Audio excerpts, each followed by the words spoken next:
¿Qué tal, gente? En este video exploraremos el veneno. How far from the meta poison is located.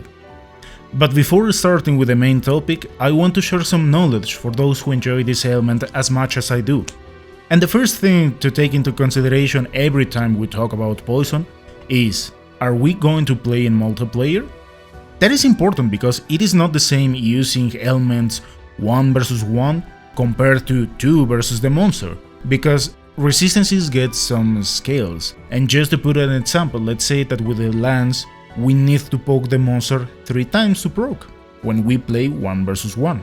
However, when we play with another person, we may require, let's say, 9 pokes, and that works in general for any element, paralysis, poison, blast, exhaust, etc, etc.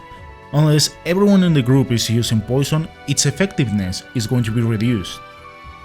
The second thing to take into consideration is that each time we proc, the monster is going to increase its resistances to the element. What this means is that we are going to require, let's say, 3 pokes for the first proc, then 8, 12, 17, 20 and 26. But that is just in an idealistic world, because we have 1/3 of the chances to actually inflict poison buildup, which means that we could end up poking the monster over 100 times or even more to proc. And yes, the bigger the number, the easier it is to proc. Another cool thing about poison is that even when the monster has been poisoned, we can start building up the next proc. This is much more effective with fast hitting weapons like the SNS or dual blades. Are poison weapons good?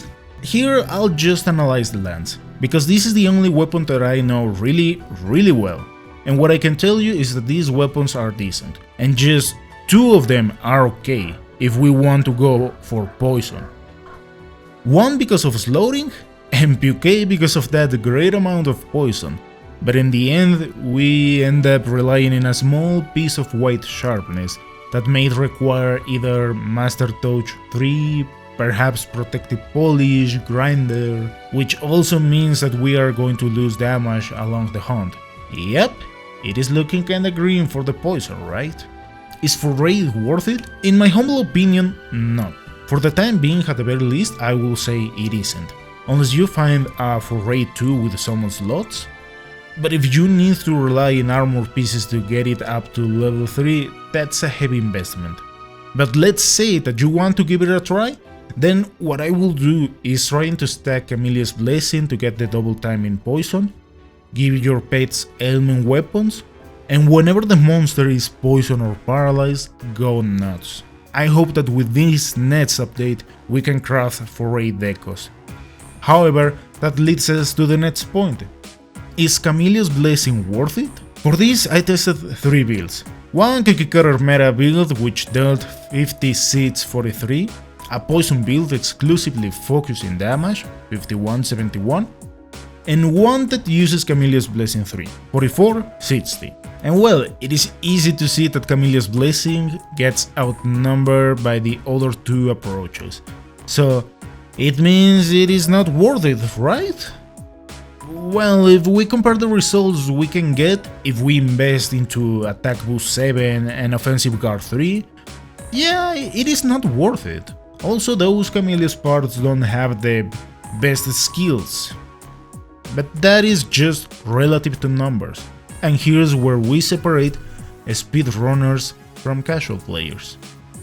If you are a speedrunner, this information is going to be meaningless to you because you know your stuff pretty well, but for us casual players, sometimes adjusting a way of playing is a bit complicated, or we don't want to get out of our comfort zone. And precisely for that, I fought against Garangol many times to get as consistent as possible with my attacks and moves. And once again, comparing some almost cookie cutter meta build versus my Chameleos build, I get a better result every single time with Chameleos. What this means is that poison is a kinda consistent damage throughout the whole hunt. We are talking about 1200 damage every single time we proc. And for a good amount as 68 poison, believe me, even after inflicting this ailment several times, it is not that hard to actually proc at the end of the hunt. However, the thing here is that against this monster I feel much more comfortable poking to no end than using some other things like Instablock, Spiral Thrust, and stuff like that. That is the main reason why I said that for speedrunners this is not the useful information, but for us casual players we are talking about 8-12 minutes per hunt, and those are consistent times I can get with poison. Because even when I am slow, this ailment deals damage around 40 seconds, and for monsters that have HP pools of 65,000, 74,000, that means we're reducing around 1.7–1.9% of their total HP, in a really passive way. Objectively speaking, there is a huge difference in damage between the meta and the current position in poison, but it is pretty useful for defensive playstyles, so I would recommend you to not overlook it. It is a bit hard to build around Chameleos Blessing, but I believe it is worth it. I hope this information is useful for all of you.